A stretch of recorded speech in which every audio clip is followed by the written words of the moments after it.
ये है कभी न रुकने वाला, कभी न सोने वाला मुंबई शहर। और इसी शहर की तरह पूरा टाइम हम भी हफ्ते भर बस काम को लेके भागते ही रहते हैं। और इसी भागम भाग वाले शहर में मैं ज़ीशान लाखा और मेरा दोस्त अब्दुल समद रहते हैं। बस इंतज़ार रहता है सभी को वीकेंड्स का। और ऐसे ही किसी एक वीकेंड पे जब हम दो दोस्त मिले थे तब ये इंटरनेशनल राइड प्लान हुआ था। प्लान तो बन चुका था, बट इस लंबे सफ़र को तय कैसे करें ये सबसे मुश्किल सवाल था। बट वो कहते हैं ना कि अगर सच्चे दिल से कोई भी दुआ मांगो तो वो ज़रूर पूरी होती है। बट कहीं ना कहीं मुझे मेरा ये सपना किसी भी तरीके से कंप्लीट करना था, और आज वो दिन आ गया है जब मेरा सपना पूरा होने जा रहा है। तो चलिए आप लोग भी मेरे सपनों की दुनिया में मेरी इंटरनेशनल राइड पे साथ में।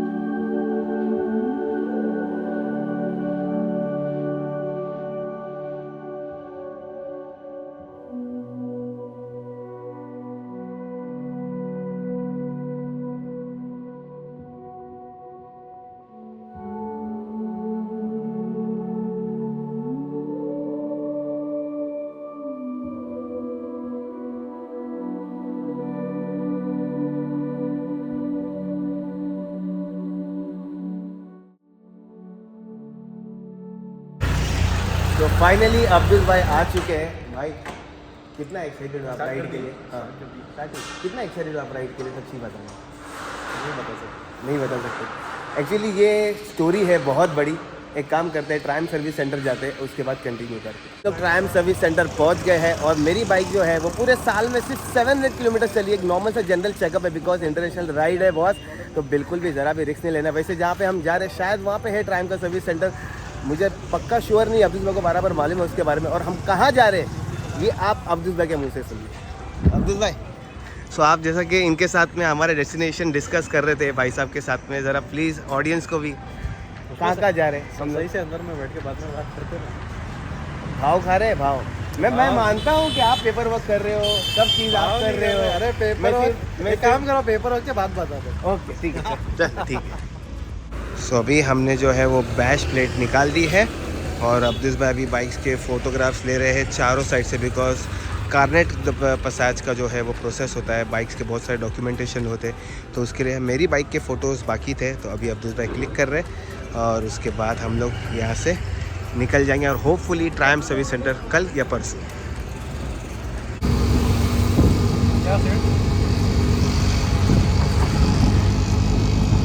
अभी हम जा रहे हैं रिक्शा में, ऑटो रिक्शा में, है ना अब्दुल भाई? कहाँ जा रहे हैं?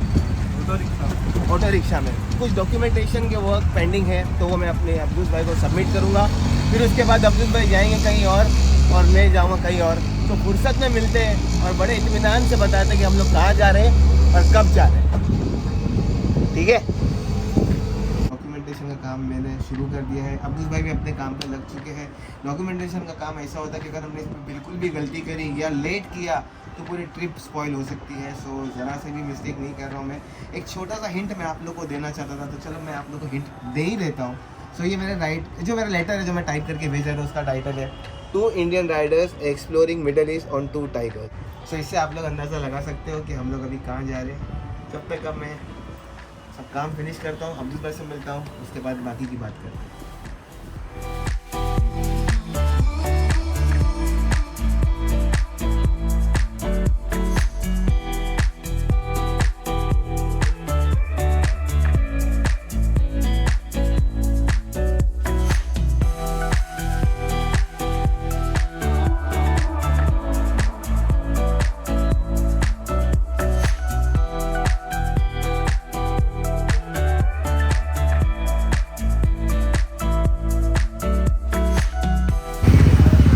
फिर से हम लोग घर से निकल चुके हैं कुछ प्रिपरेशन करने के लिए डॉक्यूमेंट्स की, और एक ऑफिस में जा रहे हैं। अब कौन सी ऑफिस में जा रहे हैं वो अब्दुल भाई ने मुझे भी नहीं बताया है, और मैं अभी अब्दुल भाई को पूछता हूँ कि कौन सी ऑफिस में जा रहे हैं, कब से पेपर वर्क ये वो प्रिपरेशन चली रही है उनकी काफ़ी टाइम से। तो चलो अब्दुल भाई को पूछते कि क्या चल रहा है आपको। अब्दुल भाई, अरे भाई ये सब क्या है, बाइक की फ़ोटो वगैरह निकाल रहे हो आप, तुम कहाँ जा रहे हैं? बता दो। अरे बता दो यार अब्दुल भाई। व्हाट्सएप आ गया। अभी मैंने जो आप लोगों को बताया थोड़ी देर पहले कि हम लोग कहाँ पे ट्रैवल करने वाले हैं, तो उसके रिलेटेड ये ऑफिस बहुत ही इंपॉर्टेंट है। अब डॉक्यूमेंटेशन क्या क्या लगने वाले हैं ये सब अब्दुल भाई को हम लोग पूछेंगे थोड़ी सी देर में, बने रहिए वीडियो में। अरे जनता जानना चाहती है बॉस ये सब क्या चल रहा है। हमारा देश आगे बढ़े। आमीन। अभी हम लोग आ चुके हैं कार्नेट दे पसाज की ऑफिस में, जहाँ पे अब्दुल भाई लेके आने वाले थे। और मैं सच बोल रहा हूँ कि जो कोऑपरेटिव स्टाफ मैंने यहाँ पे देखा, कोई भी गवर्नमेंट ऑफिस में मैंने आज तक इतना नहीं देखा है। उन्होंने हमें पानी सर्व किया, मतलब इतना अच्छे से उनको वो हमें ग्रीट कर रहे हैं कि मैं क्या बताऊँ। खैर कार्नेट दे पसाज क्या होता है ये मैं आपको थोड़ी सी देर में बताता हूँ। तो फाइनली जिस काम के लिए आए थे वो काम तो पूरा फिनिश हुआ नहीं है, बट मोस्टली कल तक हो जाएगा। जो कंसर्न हेड है कार्नेट दे पसाज जो इशू करते हैं वो अभी अवेलेबल नहीं थे, बट हमने उनको कांटेक्ट किया, और जो भी बाकी की जो फॉर्मेलिटीज़ थी वो सब पूरी हो रही है धीरे धीरे स्टेप बाय स्टेप। तो जैसे ही कार्नेट दे पसाज हाथ में आता है उसके बाद आगे की बात हम लोग करते हैं। बट फिलहाल अभी अब्दुल भाई बहुत ज़ोर की भूख लगी है, अभी कहाँ जाएंगे खाना खाने? ठीक है, नमाज भी बाकी है, नमाज पढ़ते हैं उसके बाद। अरे भाई बहुत हो गया भाई, बच गया नहीं मैं, जाफर भाई खा खा के मैं थक चुका हूँ, अभी कुछ और ट्राई करते। बहुत भूख लगी। अरे गाड़ी टोचन तो नहीं हुई? और कार्नेट दे पसाज की ऑफिस जो है वो बस बिल्कुल चर्च गेट स्टेशन के बिल्कुल सामने ही है। IMC chambers of commerce and industry WIA। सो अगर किसी को आना है, बाकी की जो भी डिटेल्स जो हम लोग आगे वाले वीडियोस में देते रहेंगे और इन्फॉर्मेशन आप लोग के साथ में शेयर करते रहेंगे। बट फिलहाल हम जाते हैं यार भाई, चल। So once again back to Prime service centre. Abdul भाई ने कल ही पिकअप कर ली थी, बट मैं कल बिजी था तो नहीं आ पाया, और बाइक पूरी रेडी हो चुकी है। आसिफ ने और बाकी पूरी टीम ने बहुत हेल्प करी बाइक को रेडी करने में। ऐसा कुछ था नहीं, बस एक खाली एनुअल सर्विस थी, बट उन्होंने बहुत ध्यान रखा है बाइक का, और यूजुअली रखते ही है। और उनको पता है कि अब इतनी लंबी राइड है 10,000 11,000 किलोमीटर्स की, सो टॉकिंग वगैरह मतलब एक छोटी छोटी चीज़ों पे उन्होंने एकदम अच्छे से ध्यान दिया है। और तो इसके बारे में अगर मैं बात करूं तो ये मैंने अभी टेम्प्रेरी लगाया है, फिर जब भी बाइक दुबई में आ जाएगी उसके बाद मैं अपना वही ट्रायम का प्लेट डाल के उसके बाद टॉप बॉक्स आ जाएगा। बिकॉज यू नो कि केज की जो विथ है वो बस सिर्फ 2 इंच ऊपर है, बिकॉज अगर मैं थोड़ा सा बड़ा था, अगर उसको वैसे ही रखता तो कंटेनर में केज इस तरीके से नहीं घुसता था। अब फोक लिफ्टर बाइक को उठाएगा तो वो इस तरीके से डालेगा, नहीं कि इस तरीके से। इसलिए घर पे जाते हैं और बाइक को रखते हैं, फिर शायद एक 50 किलोमीटर या 60 किलोमीटर की बाइक राइड करेंगे, ताकि चेक कर लेंगे अच्छे से लोड करने से पहले कि बाइक में कुछ प्रॉब्लम है या नहीं है। यस, अभी के लिए बस इतना ही, मिलते हैं बस वापस से थोड़ी सी देर। So welcome back everyone once again. और हमने हमारे जो है प्रोसेस था कार्नेट ऑफिस में वो कंप्लीट कर लिए थे उसी दिन। उस दिन मैडम नहीं थी जैसे कि मैंने आप लोगों को पहले बताया था, बट उसके दूसरे दिन या तीसरे दिन मैडम आ चुकी थी।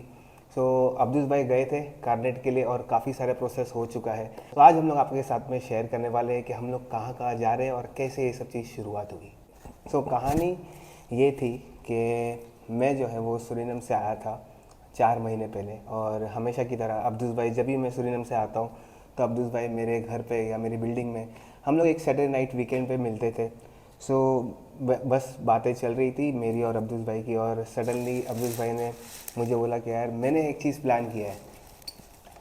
तो मतलब क्या ऐसा प्लान कर लिया तुमने? तो अब्दुल भाई मुझे ऐसा बताने लगे कि भाई मैंने सोचा है कि उम्रा करने जाना है। अब उम्रा करने जाना है ऐसा अब्दुल भाई ने मुझे कहा तो बस एक स्पार्क होता है ना, जो वो स्पार्क आ गया मेरे दिल में, और बस ऐसा मन हुआ कि यार मेरे को भी जाना। तो मैं अब्दुल भाई पे लिटरली भड़क गया था कि अब्दुल भाई मतलब प्यार वाला भड़का, यार बोला यार तुम अकेला जाने का सोच लिए, इतनी मुबारक जगह पे अकेला जाने का कैसे सोच सकते हो? आपको पता है कि मेरा भी कितना मन है उम्रा करने का, मेरा कितना पहले ड्रीम था कि एक ना एक बार मैं जाऊँगा बाइक पे उम्रा करने के लिए। और शायद हो सकता है आपको नहीं पता हो इसके बारे में, बट मेरा काफ़ी टाइम से मन था कि मैं जाऊँगा उम्रा करने राइड पे। खैर उस दिन हम लोगों ने प्लान किया कि हम लोग जाएंगे उम्रा करने के लिए। और आगे की कहानी अभी आपको अब्दुल भाई बताएंगे कि उसके बाद क्या हुआ था।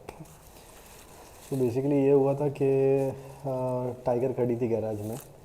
मैं सोच रहा था कि एक राइड पे जाना है। राइड के बाद सोच रहा था कि भाई एक इंटरनेशनल राइड हो जानी चाहिए।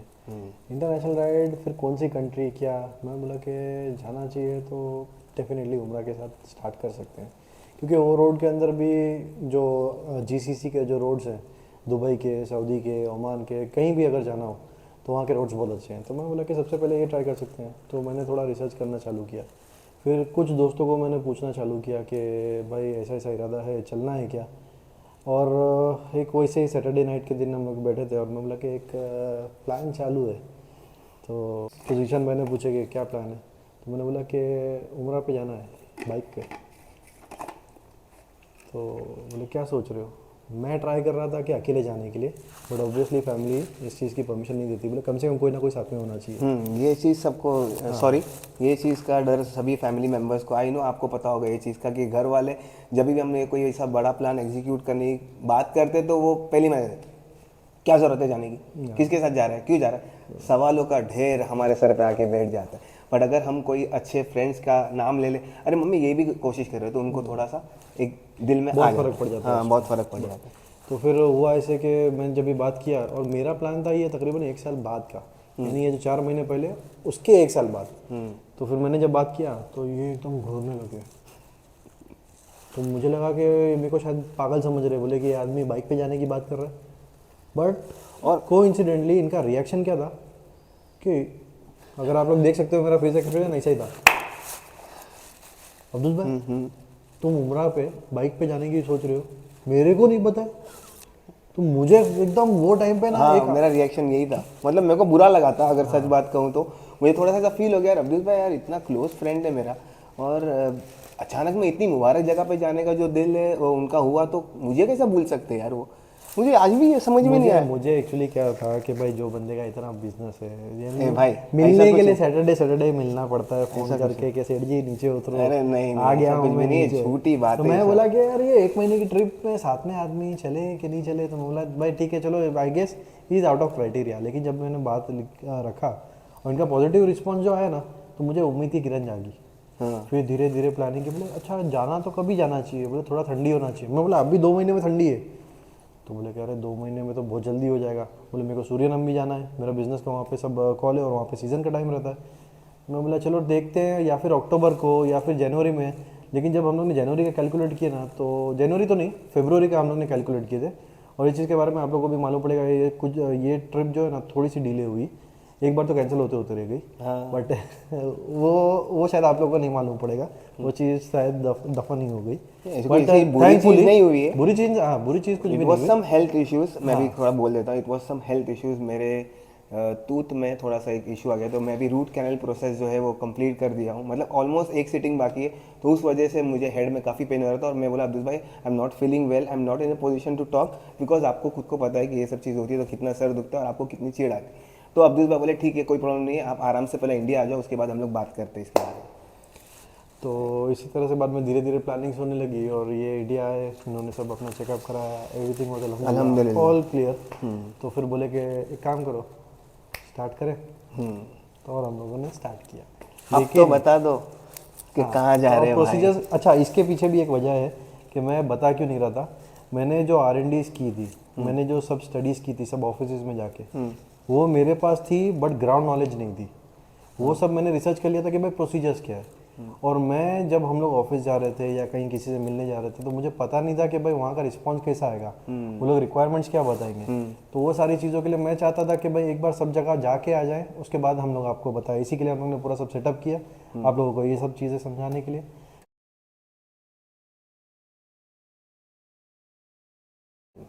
हाँ, रूट मैप। तो रूट मैप जो है वो हम दोनों ने मिलकर डिसाइड किया था कि कैसे जाने वाले और कहाँ जाने वाले। आई वॉज नॉट श्योर, क्योंकि मुझे पता था कि अब्दुल भाई ये सब चीज़ में बहुत ज़्यादा बेटर है मेरे से। सो जो काम आदमी जब बेटर करता है तो उसी पे छोड़ना चाहिए, और एक रिस्पॉन्सिबल पर्सन है, मुझे पता है कि जो भी प्लान एग्जीक्यूट करेंगे अब्दुल भाई वो डेफिनेटली अच्छा ही होगा। तो अब्दुल भाई ने डिसाइड किया कि ये मैप लेना है, मतलब ये रूट लेना है और कहाँ कहाँ जाना है और कैसे एक्सप्लोर करना है मिडल ईस्ट को। हम लोगों के पास 3 ऑप्शंस थे। एक, India, Pakistan, Afghanistan, Iran, Iraq, Saudi. हम लोगों को, सब लोगों को पता है कि पाकिस्तान के वीज़ाज़ के लिए इशू है, सो पाकिस्तान से हम लोग ऑफकोर्स नहीं जा सकते थे। तो सेकंड रूट था। और अगर पाकिस्तान से जाते हैं तो अप्रॉक्सीमेटली 11,000 टू 12,000 किलोमीटर्स होते थे। सेकंड ऑप्शन था वाया चाइना। वाया चाइना का आप लोग सुनेंगे तो इट वाज अप्रॉक्सीमेटली 18,000 किलोमीटर्स। और 18,000 किलोमीटर्स के अंदर चाइना एक तो वीज़ा नहीं दे रहा था, क्योंकि टूरिस्ट वीज़ा अभी फ़िलहाल नहीं दे रहा है। सेकेंडरी, अगर चाइना में अगर कोई भी जाता है international travel, sorry to interrupt, but अगर अभी आप लोग वीडियो देख रहे हो तो अभी तो वीज़ा शुरू हो चुकी है हाल ही फिलहाल में। बट टूरिस्ट नहीं किया है, बिजनेस वीज़ा स्टार्ट ओके किया है। ओके ओके हाँ, तो काम से जा सकते हैं लेकिन टूरिस्ट वीज़ा से नहीं किया है। सो अगेन, अगर चाइना से जाते हैं तो ये just good to know stuff है कि इफ़ चाइना में आप एक जगह, एक बॉर्डर से आप एंटर करते हो, एंटर करने के बाद ही एक चाइनीज़ गाइड होना चाहिए गाड़ी के साथ। उसका फूड एक्सपेंस, उसका होटल एक्सपेंस आपको बेयर करना है। नेक्स्ट बॉर्डर जहाँ तक जाते हो तब तक वो साथ में रहेगा। तो आप खाली अंदाज़ा लगाइए कि वो एक्सपेंस कितना बढ़ जाएगा। काफ़ी बढ़ जाएगा। तो वो तो राइट अवे नो था। थर्ड ऑप्शन था कि भाई एक ऐसी कंट्री जहाँ से हम लोग कनेक्ट कर सकते हैं, वहाँ पे हम लोग बाइक शिप कर दें। तो हम लोगों ने बाद में तीसरा ऑप्शन लिया। वी प्रिफर्ड कि भाई दुबई हम लोग शिप करेंगे। ऑप्शन था ओमान, और भी एक दो कंट्रीज थे, लेकिन दुबई क्योंकि फ्रीक्वेंसी बहुत फास्ट है, वहाँ का सेलिंग freight- टाइम भी कम है, काफ़ी कम टाइम में शिप पहुंच जाती है दुबई, तो इतना प्रॉब्लम भी। अगर इराक या ईरान शिप करते तो इट वुड टेक मतलब ज़्यादा टाइम ले लेती राइट। और उससे बाद में link, being an importer and exporter, मेरा बिजनेस इम्पोर्ट एंड एक्सपोर्ट का है, तो मुझे पता है कि दुबई मेरे लिए कितना ईजी होगा। तो मैंने वही प्रीफर किया कि भाई दुबई चले जाते हैं। तो बट सच बोलूँ तो मेरा मन तो ऐसा था कि मैं घर से बाइक चला के जाऊँ और घर पे बाइक चला के आऊँ, बट जैसा कि अब्दुल भाई ने बताया कि पाकिस्तान का वीज़ा का जो है वो इशू है, सो इसलिए हम लोग को ये चूज़ करना पड़ा। We need to ship the bikes, we decided to ship the bikes to Dubai. Right, तो यही हम लोगों ने फाइनल किया है। तो नाउ हम लोग बाइक शिफ्ट कर रहे हैं दुबई। दुबई से राइड स्टार्ट करेंगे। सो दुबई में एक बार बाइक्स मिल जाती हैं हाथ में, so will go for thorough check. वहाँ पे एक सर्विस सेंटर है, वहाँ पे ट्राइम के सर्विस सेंटर में हम लोग सर्विस सेंटर नहीं, सॉरी, एक सुपर बाइक्स का सर्विस सेंटर है। हाँ। वहाँ पे थरर चेक करा लेंगे और वहाँ से एक दो दिन थोड़ा दुबई वगैरह में घूमेंगे, रील्स बनाएंगे, देखेंगे। अभी आप लोग शायद देख चुके होंगे। सो वहाँ से राइड स्टार्ट करेंगे अबू धाबी। अबू धाबी से बॉर्डर नज़दीक है, और अलबथा बॉर्डर, अलबथा बॉर्डर से हम लोग एंटर करेंगे सऊदी।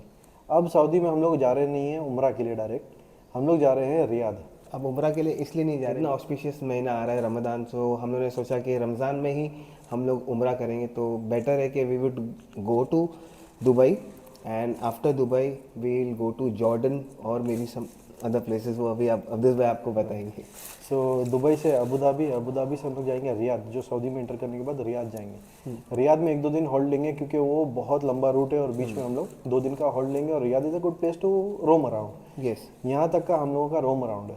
उसके बाद हमारा स्टार्ट होता है टुवर्ड्स इराक। इराक में हम लोग बगदाद शरीफ और करबला शरीफ जाएंगे। जी, वहाँ होते ही एक हफ्ता सभी रुकेंगे। ज़ियारत करेंगे, जितनी भी है इराक में जितनी भी ज़ियारत है वो पूरी ज़ियारत को हम लोग कंप्लीट करेंगे इंशाल्लाह। फिर 2 दिन एक्सप्लोर करने के लिए रखे हैं सिटीज़ को। तो सिटी में जो भी जगह है देखने जैसी, तो वो हम लोग कवर अप करेंगे, वो देखेंगे। फिर वहाँ से हम लोग जाएंगे जॉर्डन।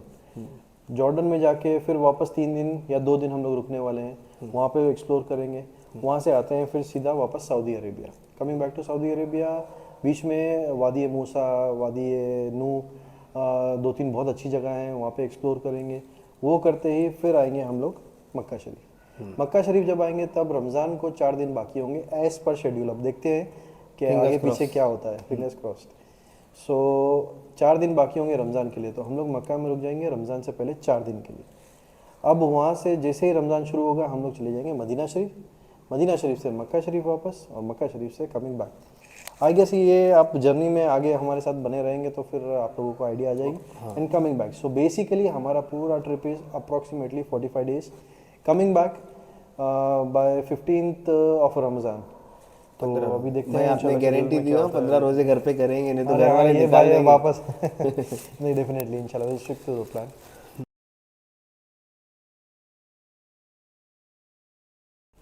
हाँ, नाउ टॉकिंग अबाउट वीज़ास। अब हम लोग जो कंट्रीज़ कवर कर रहे हैं, Dubai, Saudi, Iraq, Jordan, again Saudi, again Dubai. So basically हम लोगों को दुबई मल्टीपल एंट्री वीज़ा चाहिए था, सऊदी मल्टीपल एंट्री वीज़ा चाहिए था, Iraq single entry tourist visa और जॉर्डन। सबसे पहले इजी बात करते हैं, जॉर्डन इंडियंस के लिए ऑन अराइवल वीज़ा है। You just land on the airport या तो फिर बॉर्डर पे जाओ, इंडियन पासपोर्ट दो, we want the entry, tourist visa का थप्पा लग जाएगा। So it's very easy. जो भी नॉमिनल फीस है उनकी, वो फीस वहाँ जाके मालूम पड़ेगी, तो जो नॉमिनल फीस है वो हमें देना है और एंट्री ले लेना है। And now talking about Saudi and Dubai, हम लोगों ने 2 months multiple entry Dubai visa लिया है और 1 year multiple entry Saudi visa. Dubai visa it's approximately 19,000, multiple entry 2 months, और सऊदी वीज़ा इंडियन मनी है। हाँ इंडियन और Saudi visa for Indians multiple entry 1 year is approximately 30,000 including insurance.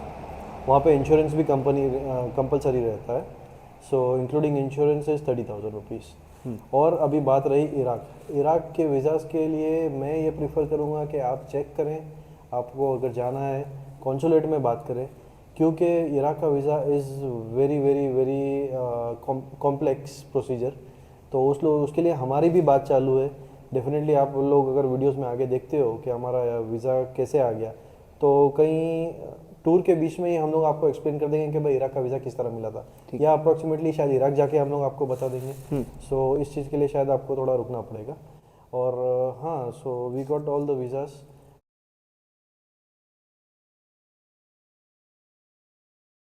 हाँ, carnet जो बहुत ही मुश्किल था, बट अब्दुल भाई के लिए आसान था, मेरे लिए मुश्किल था। सो इसलिए अब्दुल भाई बताएंगे कि व्हाट इज़ कारनेट।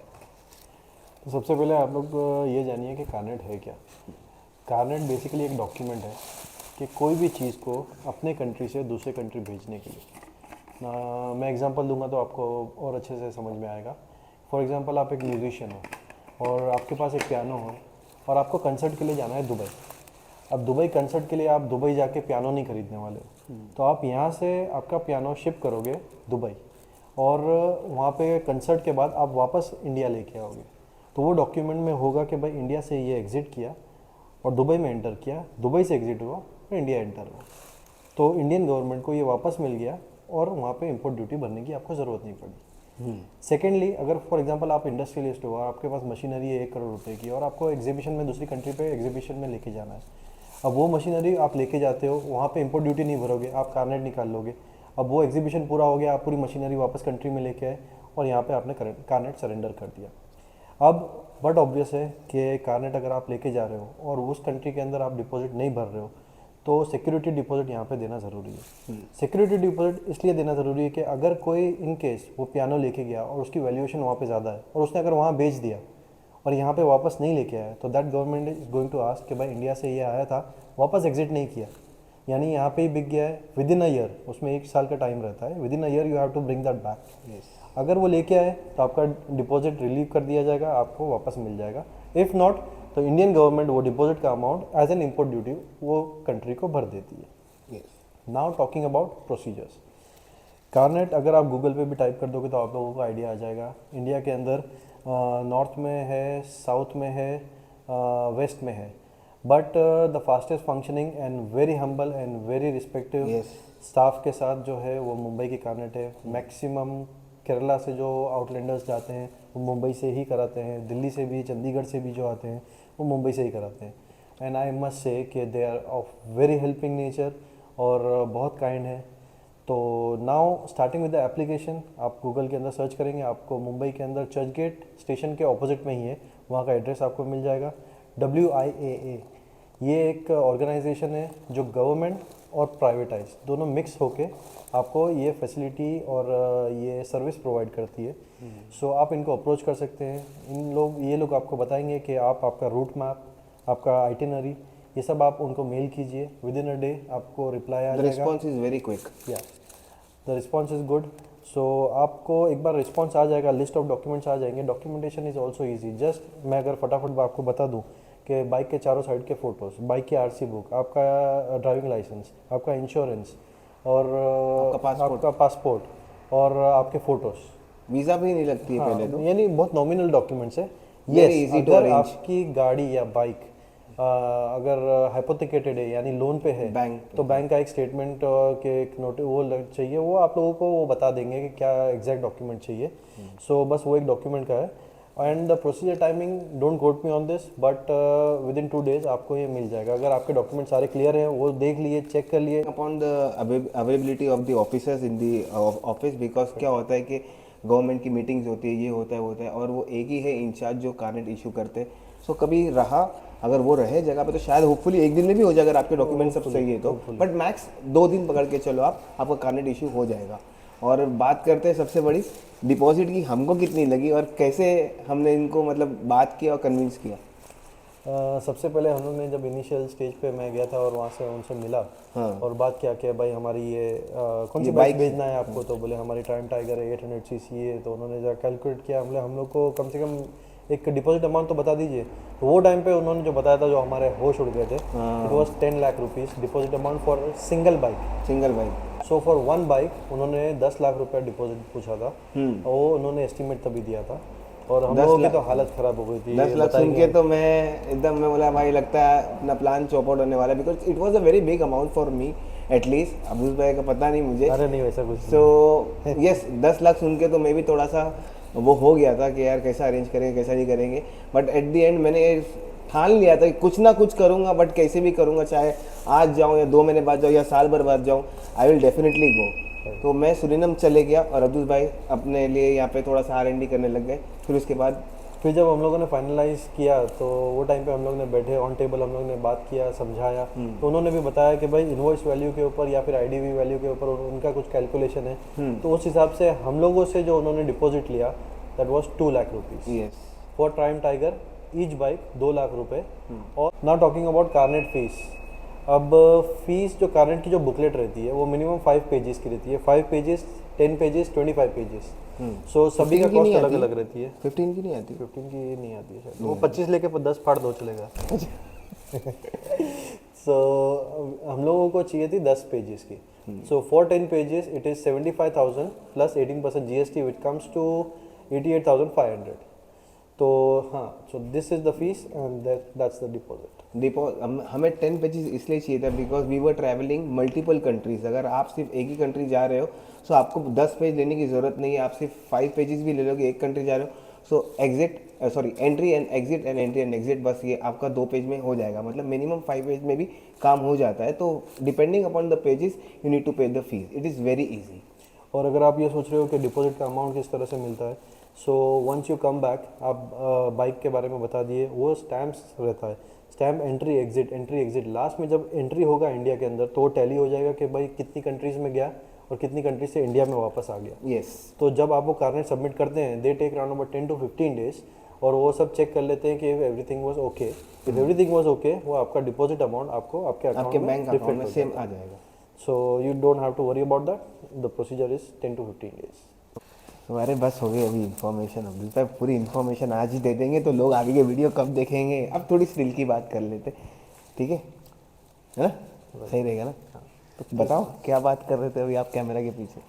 तो कुछ चीज़ें जो हम लोगों ने एक्सपीरियंस किए थे और हम लोग के thought process during the R&D। हाँ, तो ये आप लोगों को शेयर करते हैं। जब हम लोगों को पता चला था कि 10 लाख रुपए का डिपॉजिट अमाउंट रहेगा, तो हम लोगों ने रिकन्सिडर किया था, पर प्लान तो कैंसिल नहीं करना है, तो जुगाड़ करना है कुछ ना कुछ तरीके से, और लोगों से पूरा खोद के निकालना है या किसी की हेल्प लेना है या जो जाके आए उनसे पूछना है। So it was whether YouTube, whether Instagram, whether people we know around us, so उनसे हम लोगों ने कांटेक्ट किया।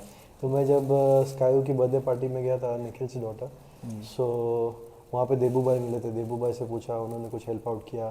फिर मैं गोवा IBW में गया था, तब मल्लू ट्रैवलर से मुलाकात हुई, तो even he help me out, थोड़े बहुत पॉइंट्स दिए जो काम आए। और मैंने भी actually I also really got inspired after Abdul भाई ने जब मुझे बोला कि उमरा राइड पे जाते, तो मैं उसके बाद इंस्पायर हुआ, मतलब यूट्यूब पे देखा कि कोई गया है कि नहीं गया। So I just got to know about wild lens by Abrar, mister Abrar है को मैंने देखा और मैं बहुत ज़्यादा इंस्पायर हो गया जिस तरीके के वो ट्रैवल करते हैं और जो इन्फॉर्मेशन उन्होंने वीडियो में दिया है, इट्स आउटस्टैंडिंग। सो मैं उनसे भी ज़्यादा मतलब मैं उनसे इंस्पायर हुआ था, उनसे मैंने बात भी की थी इंस्टाग्राम पे। सो उन्होंने मुझे कहा कि कोई इशू नहीं है, ये प्रोसेस में मतलब आपको ये वीज़ा से लगेगी, ये प्रोसेस लगेगा, तो उन्होंने भी हेल्प आउट किया था। सो हम लोगों ने ये भी सोचा था कि अगर टाइगर का 10 लाख रुपया है तो फिर हम लोग एक काम करते हैं, इम्पल्स ले लेते हैं और इम्पल्स लेके हम लोग शिप कर देंगे। उसमें हम लोग को टेंशन भी नहीं रहेगा, कार्गो कुछ भी हम लोग सॉर्ट आउट कर लेंगे। अगर उसका 10 लाख है तो 1 लाख 1.5 लाख 2 लाख में हो जाएगा। बट थैंकफुली अल्हम्दुलिल्लाह हमारा 2 लाख में टाइगर में ही हो गया। मैं थोड़ा अड़ा हुआ था कि नहीं भाई जाना है तो टाइगर पे ही हाँ बट जाना मैं था ऐसा कि ठीक है, अब 10 लाख इतना बड़ा अमाउंट सुन के तो कोई भी हिल जाएगा। तो मैंने सोचा था कि नई KTM ड्यूक 390 ले लूँगा या तो एक्सपल्स ले लूँगा, पड़े रहेगी घर में, प्रॉब्लम नहीं, या तो आके बेच दूंगा। तो एटलीस्ट मेरे डिपॉजिट के पैसे इतना बड़ा अमाउंट अरेंज करना नहीं पड़ेगा, बाइक ले लेंगे छोटी, वो इशू था। So that's all about it. और अभी तक का जो भी हमने एक्सपीरियंस किया था वो हम लोग ने आप लोग के साथ में शेयर कर दिया है। सो अगर आप लोग ने यहाँ तक का वीडियो देख लिया तो प्लीज़ वीडियो को लाइक करें, शेयर करें और do subscribe and share it with your friends and family. और अब्दुल भाई का इंस्टाग्राम भी मैं यहाँ पे डाल दूँगा, आप उनको भी फॉलो करें और मुझे भी फॉलो करें ऑफकोर्स। और बाकी अब्दुल भाई वीडियो को ज़रूर शेयर करें, हाँ, और एक ताकि चीज़ किसी की मदद हो जाए। राइट। और एक चीज़ मैं बस के लिए ऐड करना चाहूँगा कि हम लोग जा रहे हैं फैमिली से। It is a very big decision हम लोगों के लिए, हमारी फैमिलीज के लिए। We need all your good wishes and stay with us. We need all your blessings. So remember us in your दुआ में याद रखना प्लीज़, आप लोग के प्रेयर्स में याद रखना कि अल्लाह ताला हमारे जो भी सफ़र है, जो भी मुश्किलात है जो आने वाली होगी उसको टाल दे और आसानी से जो भी हमारी नेक जायज़ तमन्ना और नीयत है उसको हम लोग कंप्लीट कर पाए। अभी मैं सच बात बता रहा हूँ, वीडियो में घड़ी घड़ी मतलब पीछे मतलब जो शॉर्ट्स थे उनको देख रहा हूँ तो मुझे खुद को इतनी नर्वसनेस और एंजाइटी अभी आना शुरू हो गई कि जो हम लोग एक्सपीरियंस कर रहे हैं वो बता रहे हैं और अभी जो होने वाला है हमारे साथ में आज या कल में, उसके बारे में सोच के मैं थोड़ा सा नर्वस हूँ कि बाइक कैसे शिफ्ट हो रही है, कैसे नहीं रही है। वो आने वाली वीडियो में आपको पता चलेगा। इसलिए आपको मैं बता रहा हूँ कि नोटिफिकेशन का बेल दबा के रखना और सब नोटिफिकेशन ऑन रखना, because crazy and fun vlogs आने वाले हैं। इस बार पूरी सीरीज़ आने वाली है इंशाल्लाह, आई होप।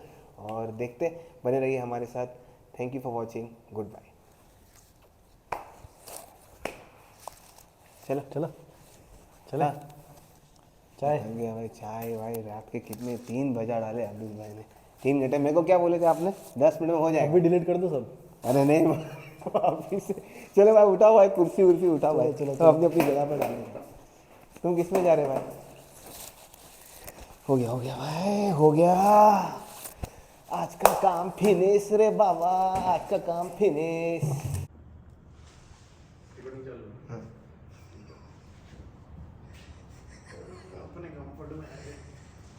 अरे भाई ये कब तक तुम्हारे नाटक चलेंगे? चालू करना है नहीं करना है वीडियो?